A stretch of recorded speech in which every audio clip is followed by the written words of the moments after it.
ஏண்டி உன்னை கடல்ல தூக்கி போட்டா நீந்தி வந்துருவியா? எனக்கு நீச்சல் தெரியாதுடி. இந்த நாயை தூக்கி போட்டா கூட நீந்தி வந்துரும். உன்னை விட இந்த நாயே பரவாயில்லடி. உனக்கு நீச்சல் தெரியுமாடி? தெரியும். நீங்க ரெண்டு பேரும் ஒண்ணு. அவன் ஓனரை நீச்சல் கத்து கொடுத்திருக்கான். ஏதடி தங்கச்சேனே?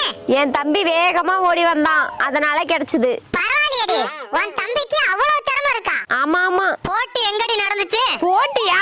போலீஸ் துரத்துனாங்கடா, மாட்டாம ஓடி வந்துட்டான். ஆடா திருட்டு குடும்பமே, உங்களெல்லாம் திருவண்ணாமலை தீபத்துல போட்டு கொளுத்திருக்கணும்டி.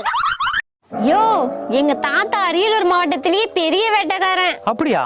ஆமாயா, டைனோசரஸ் எல்லாம் சுட்டிருக்காரு. என்னடி சொல்ற? இப்பதான் டைனோசர்ஸே கிடையாது. எப்படி இருக்கும்? அதான் எங்க தாத்தா சுட்டுட்டார்ல. அப்போ டைனோசரஸ் முட்டை அததான் கொண்டு போய் மியூசியத்துல வச்சுட்டாங்களே. தப்பு பண்ணிட்டாங்கடி. ஒன்ன கொண்டு போய் மியூசியத்துல வச்சிருக்கணும். யோ, எனக்கு வர வர கண்ணு தெரிய மாட்டேங்குது. பொய் சொல்லாதடி.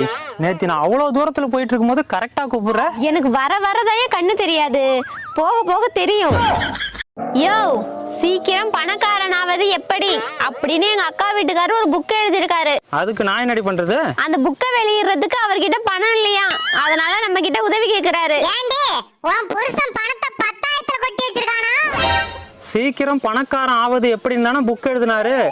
அந்த புக்கை அவரையே படிக்க சொல்லி பணக்காரன் சொல்லு. ஏட்டு சுண்டக்கா கறிக்கு உதவாதான். அது ஏட்டு சொரக்கா தானடி. இவ சுண்டக்கா தான்டா. யோ, பல்லு வலிக்குதுன்னு பல்லு டாக்டரை பார்க்க போனேன், அதுக்குள்ள வந்துட்ட. பல்லு டாக்டர் லேடி டாக்டர்டி, அதான் திரும்பி வந்துட்டேன். அதுக்கு ஏன் திரும்பி வந்த? நீ தானடி சொன்ன எந்த பொண்ணை பார்த்தாலும் பல்ல காட்டிட்டு நிக்காதன, அதான்.